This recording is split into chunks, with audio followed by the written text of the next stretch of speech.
to all of you. Myself Asit Kumar Patnaik. Again, I am coming back to my channel Asit Comment Rule Guru. Today, I will discuss Central Civil Services Conduct Rules 1964, Rule 16 and Rule 17. Rule 16 related to investment, lending and borrowing, and Rule 17 related to indebtedness and insolvency. So both the rules are very important one, and it is very useful for the principal exams. So my friends, if you have not subscribed my channel, please subscribe me so that you can get notification in subsequent time, and in subsequent time also related to this topic I will bring some multiple choice questions. So now I am going to start CCS Conduct Rules 1964, Rules 16 and 17, and in my video it is part 7. First one, Rule 16, it is related to investments, lending and borrowing. Sub-rule 1, no government servant shall speculate in any stock, share or other investment, provided that nothing in this sub-rule shall apply to occasional investments made through stockbrokers or other persons duly authorized and licensed or who have obtained A certificate of registration under the relevant law. तो ये जो सब rule 1 में ये है कि यदि हम ऑकेजनली इन्वेस्ट करेंगे स्टॉक, शेयर, इसके ऊपर हम ऑकेजनली इन्वेस्ट करेंगे तो ये रूल लागू नहीं होगा. यदि हम फ्रीक्वेंटली इन्वेस्ट करेंगे तो ये रूल लागू होगा. ठीक है, तो यहाँ पर क्लियरली मेंशन किया गया है. और यहाँ पर जो ऑकेजनली हम इन्वेस्ट करेंगे जो स्टॉक, शेयर, डिवेंचर, उसके ऊपर तब हम किसका हेल्प लेंगे ना, stock brokers or other persons duly authorised or those persons having licensed, those persons having licence related to the it means brokerage. Clear. तो ऑकेजनली हम इन्वेस्ट कर सकते हैं मगर फ्रीक्वेंटली हम इन्वेस्ट नहीं करेंगे. ठीक है, ये जो सब रूल 1, राइट. अभी एक्सप्लेनेशन में वही दिया है, फ्रीक्वेंट परचेज और सेल और बोथ. फ्रीक्वेंटली हम परचेज करेंगे, फ्रीक्वेंटली हम सेल करेंगे, बेसिकली शेयर्स, सिक्योरिटीज, डिवेंचर्स.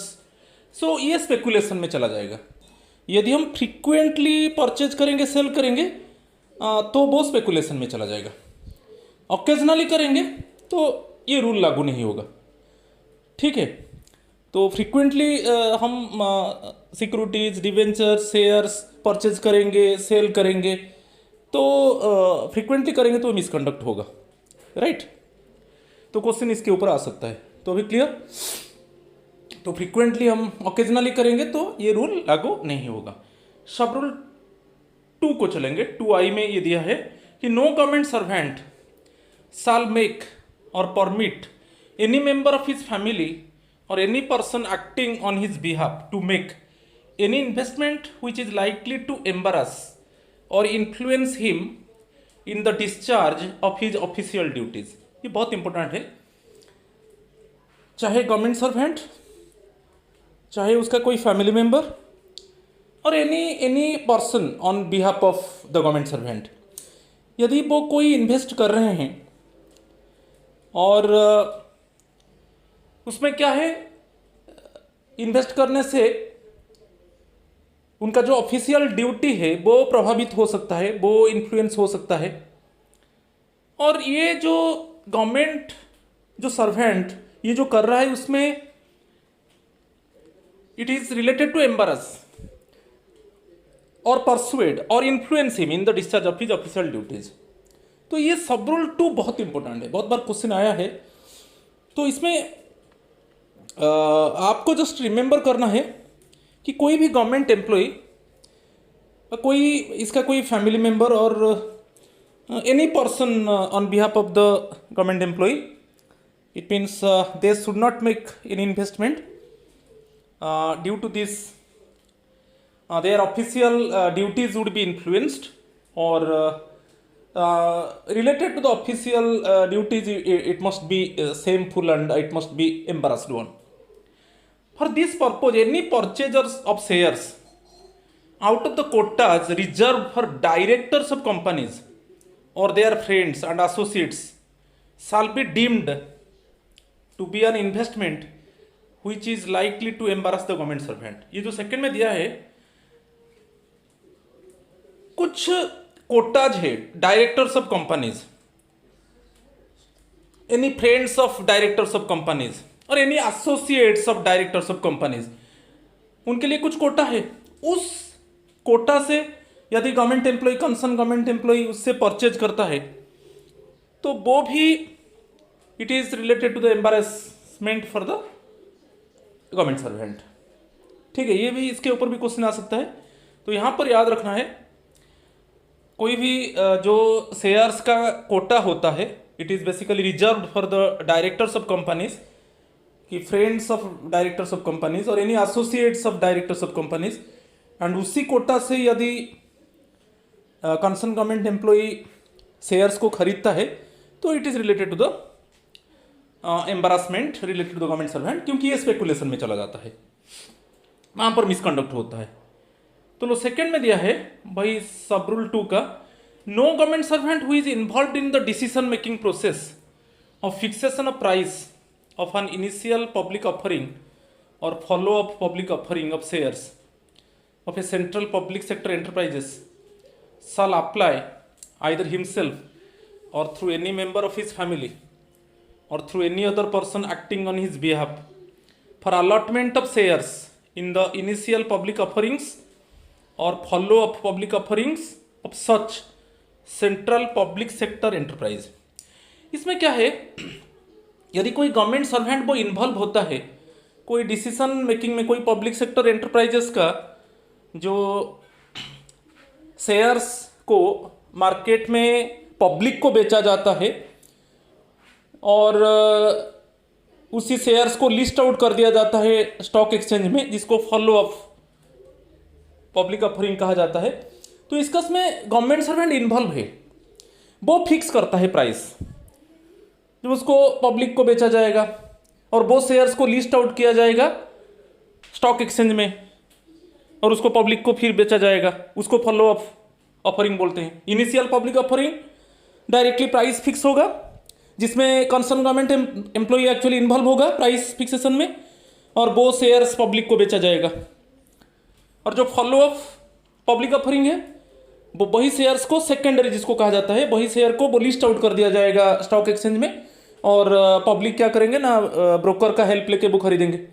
तो ये जो प्राइस फिक्सेशन में इन्वॉल्व होता है गवर्नमेंट सर्वेंट, उस केस में ये वहाँ पर गवर्नमेंट सब जो कंसर्न गवर्नमेंट सर्वेंट है जिसका इन्वॉल्वमेंट है शेयर का प्राइस फिक्सेशन में, वो शेयर को खरीदने के लिए अप्लाई नहीं करेगा, कि उसका कोई फैमिली मेंबर नहीं करेगा, कि उसकी तरफ से और कोई भी पर्सन वो शेयर को खरीदने के लिए अप्लाई नहीं करेगा, क्योंकि वहाँ पर गवर्नमेंट सर्वेंट का डायरेक्टली इन्वॉल्व है वो शेयर का प्राइस फिक्सेशन में। समझ में आ रहा है? ये सेकंड था।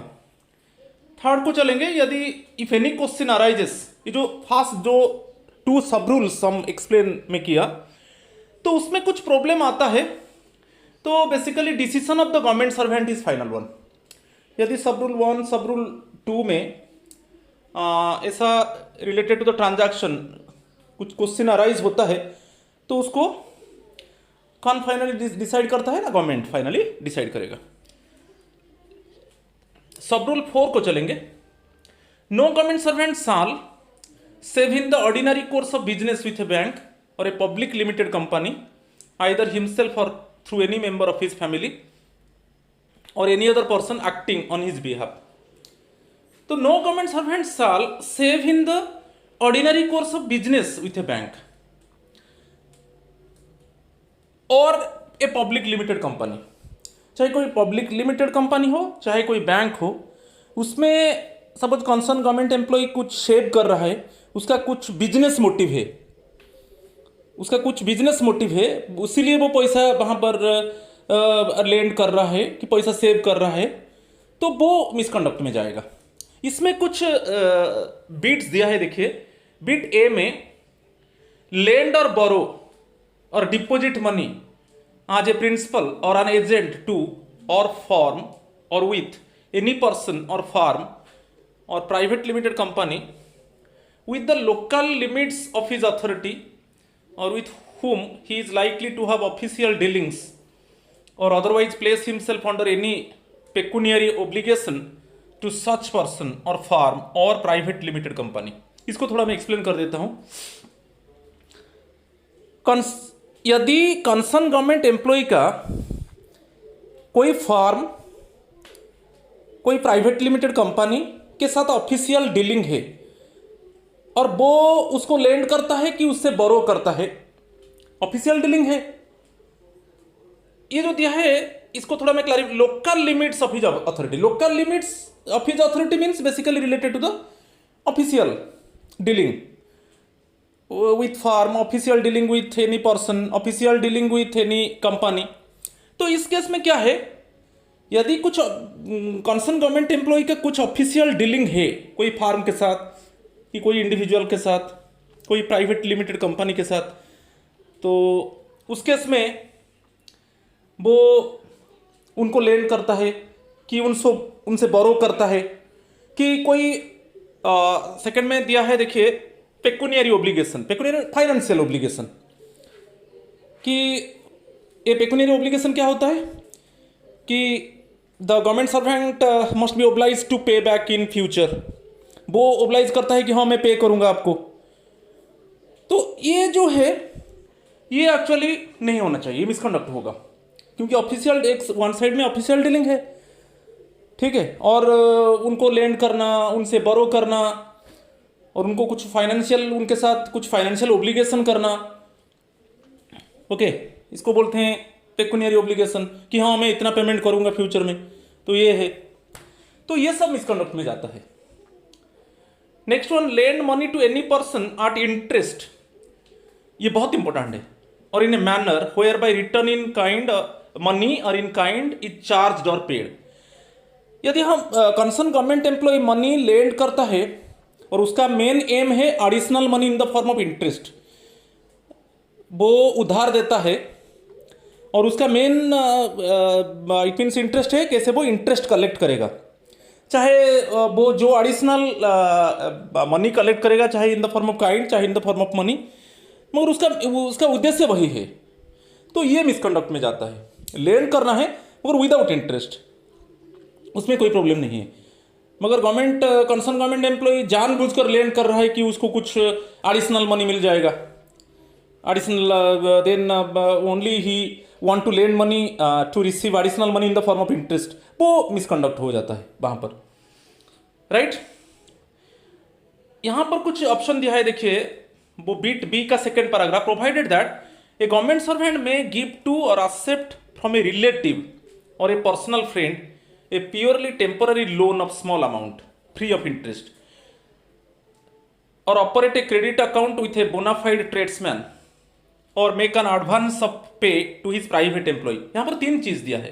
एक है गवर्नमेंट सर्वेंट, वो उसका रिलेटिव और पर्सनल फ्रेंड से वो बोरो कर सकता है बिना इंटरेस्ट से और उनको लेंड कर सकता है बिना इंटरेस्ट से. जो भी बोरोइंग लेंडिंग होगा विदाउट इंटरेस्ट, ये हो सकता है, कोई प्रॉब्लम नहीं है, ये मिसकंडक्ट नहीं होगा. और स्मॉल अमाउंट आपको देखना है, लार्ज अमाउंट नहीं. लार्ज अमाउंट होगा तो इट मीन्स इन्फॉर्म करना पड़ेगा गवर्नमेंट को. क्लियर. तो उसमें दिया है कि provided that a government servant may give to or accept from a relative or a personal friend purely temporary loan of a small amount free of interest. चाहे lend करना और चाहे बोरो करना, जो फ्रेंड्स एंड रिलेटिव्स, मगर without interest और small amount, okay. Or operate a credit account with a bona fide tradesman. ऐसा कुछ ट्रेड्समैन है जो बेसिकली वो बेनिवोलेंट पर्पज के लिए होते हैं, वो हिताधिकारी होते हैं और उनसे जो भी हम उनके साथ ट्रेड करेंगे और उनको फ्यूचर पेमेंट हम करेंगे. तो वही ऑपरेटेड क्रेडिट अकाउंट, जैसे कोई ऑफिशियल ट्रांजैक्शन हो रहा है मगर उनको हम फ्यूचर पेमेंट करेंगे.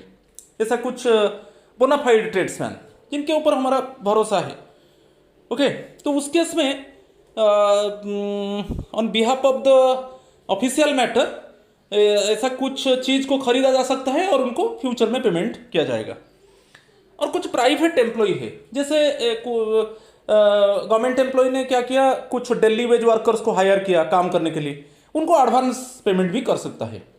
तो ये सब चीज़ में एक्चुअली ये मिसकंडक्ट नहीं है, यहाँ पर कोई गवर्नमेंट परमिशन का जरूरत नहीं है, राइट। तो provided further that nothing in this sub rule shall apply in respect of any transaction entered into by a government servant with the previous sanction of the government. तो वही जो चीज में बताया, provided further nothing in this sub rule shall apply in respect of any transaction entered into by government servant with the previous sanction of the government. तो basically क्या है, जो आगे में कुछ ट्रांजैक्शन में बताया उसके लिए कोई प्रीवियस सैंक्शन नहीं चाहिए, प्रीवियस सैंक्शन का जरूरत नहीं है, ठीक है। सेकंड में चलेंगे, when a government servant is appointed or transferred to a post of such nature as would involve him in the breach of any of the provisions of subrule 2 or subrule 4, he shall forthwith report the circumstances to the prescribed authority and shall thereafter act in accordance with such orders as may be made by such authority। इसमें क्या दिया है कि government servant का transfer हुआ कि एक ऐसा पोस्ट को गया, वहाँ पर वो कुछ चीज़ को डिटेक्ट किया जहाँ पर वो जो सीसीएस कंडक्ट रूल को वहाँ पर ब्रेक किया गया है, उसको ब्रीच किया गया है। तो उस केस में वो देखेगा कि ऐसा कुछ है जहाँ पर कुछ गवर्नमेंट सर्वेंट उनका ऑफिशियल डीलिंग है, मगर वो एक्चुअली लेंडिंग बोरोइंग ये ट्रांजैक्शंस में इन्वॉल्व है, ऐसा कुछ उसको मिला। तो वो डिटेक्ट किया कि breach of code of conduct है, तो वहां पर जो कार्रवाई होना है ओके, जो रूल के हिसाब से वो करेगा, राइट। नेक्स्ट कुछ इंपॉर्टेंट पॉइंट है उसको थोड़ा देखना है, जो within the local limits of his authority. Within local limits of his authority means basically it means official dealings. Suppose within the local it means any individual within the local limits of his authority, कि farms within the local limits of his authority. तो it means actually means the person with whom the officer has official dealings, समझ में आ रहा है। तो जो basically कोई person के साथ ऑफिशियल डीलिंग होता है, कोई फार्म के साथ ऑफिशियल डीलिंग होता है, कोई कंपनी के साथ ऑफिशियल डीलिंग होता है, वो इस केस में वो local limits of his authority, within the local limits of his authority, ये प्रोवर्ब लगाया जाता है। सेकेंड में purely temporary loans of small amounts free of interest can be taken by government servant from personal friends and relatives even if they reside within the local limits of his authority. यहाँ ये बहुत important है। कभी कभी क्या है, concern government servant वो कुछ टेम्पररी लोन्स स्मॉल अमाउंट का फ्री ऑफ इंटरेस्ट में वो पर्सनल फ्रेंड्स और रिलेटिव से ले सकता है, और जिनके साथ ऑफिशियल डीलिंग भी है, जिनके साथ ऑफिशियल डीलिंग है, जो फ्रेंड्स रिलेटिव्स है उनके साथ ऑफिशियल डीलिंग है, मगर उनसे स्मॉल अमाउंट का वो लोन लेता है, मगर स्मॉल अमाउंट, ठीक है। तो इस केस में actually no sanction of the government will be necessary in such cases. यहां पर कोई सैंक्शन का जरूरत नहीं है government, okay, there is no need of sanction from the government. तो यहां पर बहुत इंपॉर्टेंट है, purely temporary loan taken from the friends and relatives, and the loan amount is related to the small amount and free of interest, and another one also friends and relatives having official dealing with the concerned government employee। official dealing है, मगर official dealing होने के बाद भी government employ जो loan लेता है, small amount loan लेता है और फ्री ऑफ इंटरेस्ट में, तब कोई सैंक्शन का जरूरत नहीं है, गवर्नमेंट का सैंक्शन का जरूरत नहीं है। No sanction of the government will necessary in such cases. However if the amount is large one, यदि एक लार्ज अमाउंट वो बोरो करेगा तो प्रीवियस सैंक्शन चाहिए, वहां पर प्रीवियस सैंक्शन लेना पड़ेगा, right. Previous sanction of the government will be necessary. Senior officers, ये भी बहुत इंपॉर्टेंट है, क्वेश्चन आता है, senior officers should not ask subordinates for standing surety for loans taken from private sources either bye them और bye there relatives और friends. कभी कभी क्या होता है ना, सीनियर ऑफिसर्स, उसका जो सबऑर्डिनेट्स है उनको वो जब लोन लेता है कोई प्राइवेट सोर्स से, सीनियर ऑफिसर लोन लेता है प्राइवेट सोर्स से और वहाँ पर सियोरिटी का जरूरत पड़ता है और वहाँ पर कोई सबॉर्डिनेट्स को वो वहाँ पर सियोरिटी के आकार में ले जाता है, तो ये एक्चुअली ठीक नहीं, ये नहीं होना चाहिए। सीनियर ऑफिसर्स वो प्राइवेट सोर्सेज से लोन ले सकता है, मगर कोई बेसिकली सियोरिटी मैटर में वो सबॉर्डिनेट्स को वहाँ पर इन्वॉल्व नहीं कर सकता। तो senior officer should not ask subordinates for standing सियोरिटी for loans taken from private sources either bye them और बाय देयर एनी रिलेटिव्स और फ्रेंड्स। चाहे उनका कोई रिलेटिव्स चाहे उनका फ्रेंड्स वो प्राइवेट सोर्स से लोन ले रहे हैं, मगर गवर्नमेंट कंसर्न गवर्नमेंट एम्प्लॉय का जो सबॉर्डिनेट्स है वो सियोरिटी में रहता है, ये सही नहीं है, राइट। क्योंकि इसमें क्या है कि ये लगता है कि जैसे सीनियर ऑफिसर प्रेशराइज करता है सबॉर्डिनेट को, ठीक है, कि आपको विटनेस में रहना है, राइट। कि क्या है, कभी कभी वो इन्फ्लुएंस भी हो सकता है, क्योंकि कोई जूनियर ऑफिसर को वो सियोरिटी के आकार में रखा, विटनेस के आकार में, तो कभी कभी वो जूनियर ऑफिसर वो भी सीनियर ऑफिसर को इन्फ्लुएंस कर सकता है। तो ये सब कुछ मैटर है जिसमें एक सीनियर ऑफिसर उसका सबॉर्डिनेट्स को जब प्राइवेट सोर्सेस से लोन वो लेता है, चाहे उसका रिलेटिव्स चाहे फ्रेंड्स वो लेते हैं, तो उसको वो विटनेस के आकार में नहीं रख सकता। नेक्स्ट वन फिक्स्ड डिपॉजिट्स के मैटर में है। Fixed deposits with public limited companies within limits laid down in rule 18(3). जो रूल 18(3) इसके बाद में हम डिस्कस करेंगे related to the movable and immovable property, क्योंकि अभी हमारा जो डिस्कशन है रूल 16 में है। तो रूल 18(3) में क्लियरली है जो 2 months basic of the government employ. तो जब फिक्स डिपॉजिट होगा पब्लिक लिमिटेड कंपनीज में, कोई concern government employ fix deposit रखना चाहता है और वो जो फिक्स डिपॉजिट अमाउंट होगा वो उसका 2 months का बेसिक से कम होगा, तब कोई गवर्नमेंट का प्रायर परमिशन का जरूरत नहीं है। तो वही है, need not required permission sanction of the government with in limits. Limits में क्या बताया 18(3) में कि 2 months basic salary, okay, 2 months basic salary आपको वहां पर लिमिट है। तो उससे ज़्यादा होगा तो प्रीवियस सैंक्शन लेना है, यदि वो कंसर्न गवर्नमेंट एम्प्लॉय वो फिक्स डिपॉजिट करना चाहते हैं कोई पब्लिक लिमिटेड कंपनीज में, ठीक है। वो लिमिट है 2 months बेसिक सैलरी, उससे कम होगा तो कोई गवर्नमेंट का कोई प्रायर सैंक्शन का जरूरत नहीं है, मगर उससे ज़्यादा होगा तो प्रायर सैंक्शन का जरूरत है। Clear. Similarly deposits with private limited companies, मगर प्राइवेट लिमिटेड कंपनीज का जब बात आता है, जो कंसर्न गवर्नमेंट एम्प्लॉय डिपॉजिट करता है कि ये लगता है government servant private limited company में डिपॉजिट कर रहा है, तो वहाँ पर कुछ उसके ऊपर दबाव होगा, वो प्राइवेट लिमिटेड कंपनी कुछ दबाव डाल सकता है कुछ ऑफिशियल मैटर में, नहीं कि। तो इस केस में एक्चुअली ये रूल एक्चुअली परमिट नहीं करता है कि गवर्नमेंट सर्वेंट कोई कंसर्न गवर्नमेंट सर्वेंट जाकर प्राइवेट लिमिटेड कंपनी में वो डिपॉजिट्स करे। Deposits with private limited companies at firms with whom official dealings are there or any pecuniary obligation with them is contrary to rule 16(4) of CCS Conduct Rules 1964। तो ये बहुत clear है, क्योंकि कुछ private limited companies and firm के साथ concern government employ का official dealing है और वहाँ पर कंसर्न गवर्नमेंट एम्प्लॉय डिपॉजिट करता है, तो वो इन्फ्लुएंस हो सकता है। Actually companies and farms, private companies and farms, they pressurize the government employee or they influence, they persuade the government employee, okay, to do some official works, नहीं कि, तो वो बेनिफिट होता है। और पेकुनियरी जो फाइनेंशियल ऑब्लिगेशन होता है उनसे, सपोज गवर्नमेंट सर्वेंट वो ओब्लाइज करता है कि मैं हाँ इतना पेमेंट करूँगा ये करूँगा, तो ये सब कंट्रारी होता है। जो rule 16(4) of CCS conduct rule ऊपर में जो डिस्कस किया, देखिए सब रूल 4 उसका कंट्रारी है, right. Next one fix deposits with banks. हाँ, fix deposits with the banks हम कर सकते हैं, कंसर्न गवर्नमेंट एम्प्लॉय बैंक्स में डिपॉजिट कर सकता है, मगर विद इन लिमिट में होगा।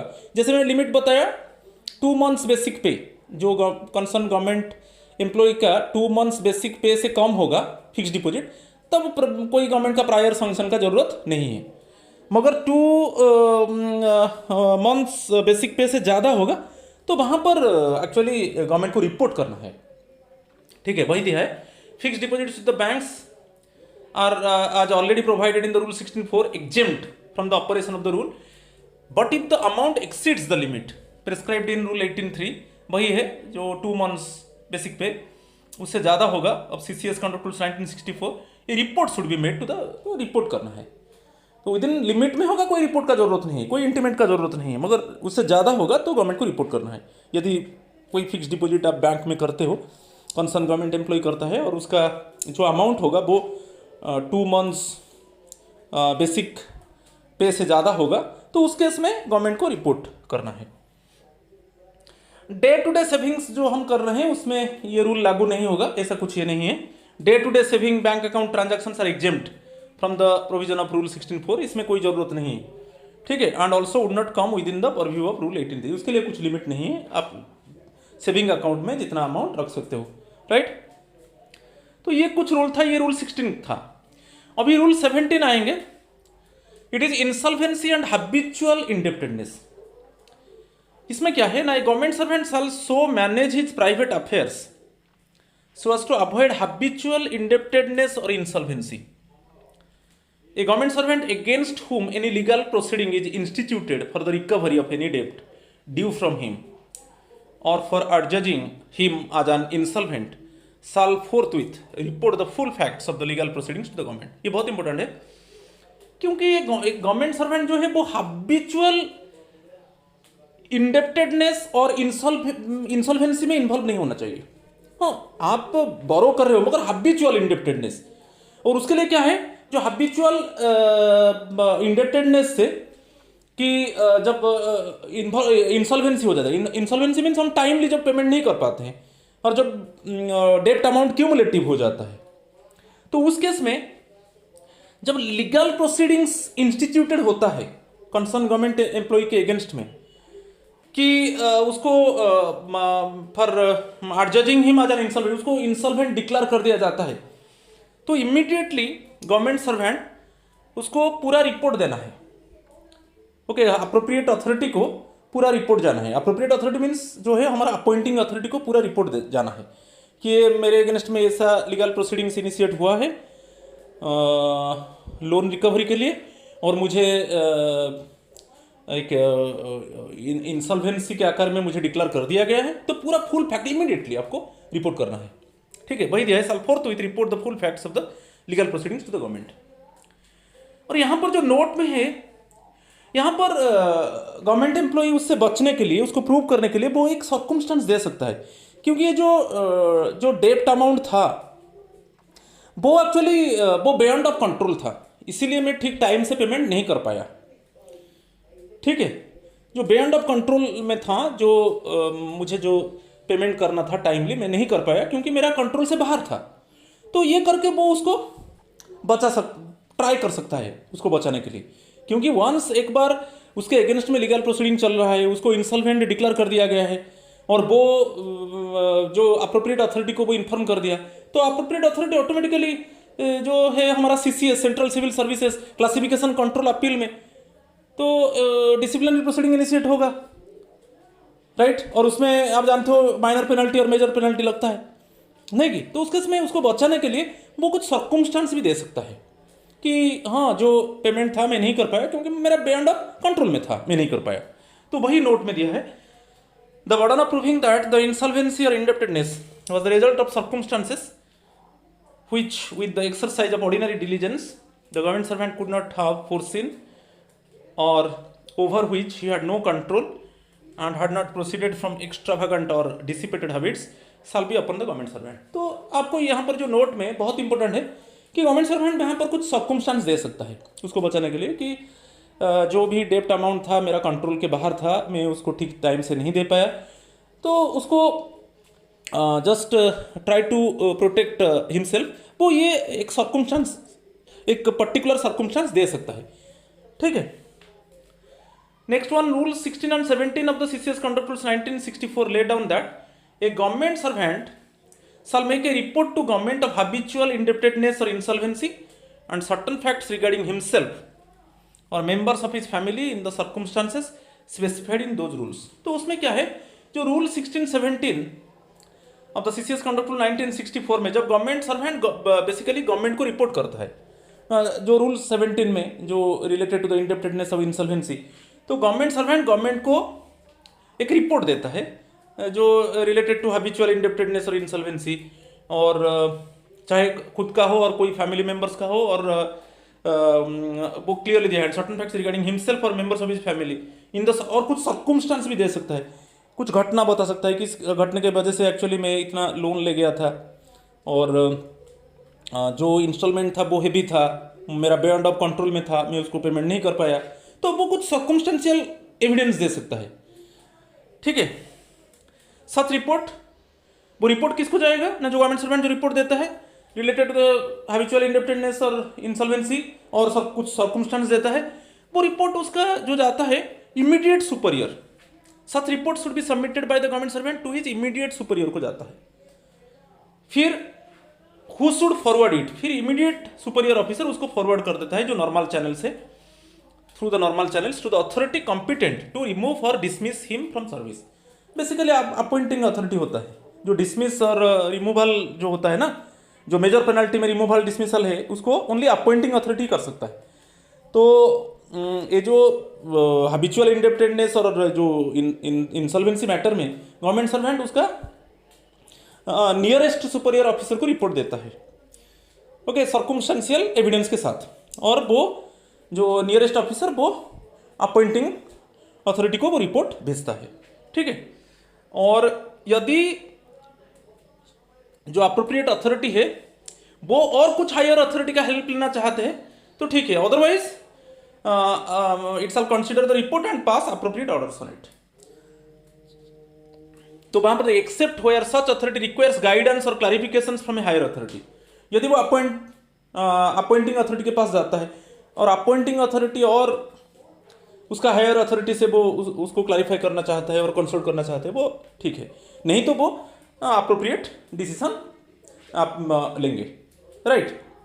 If any penalty is to be imposed on the government servant, जो भी पेनल्टी लगेगा वो वहां पर कार्रवाई होगा। Central civil services classification control appeal आप जानते हो, उसमें डिसिप्लिनरी प्रोसीडिंग इनिशिएट होगा और जो भी पेनल्टी लगेगा फाइनल होगा, राइट। तो ये आज का टॉपिक था रूल 16 एंड 17, राइट। तो my friends, please subscribe my channel so that you can get notification for my upcoming videos. So in subsequent time also I will bring MCQs related to the CCS Conduct Rules 1964 and also other parts, right. Thank you.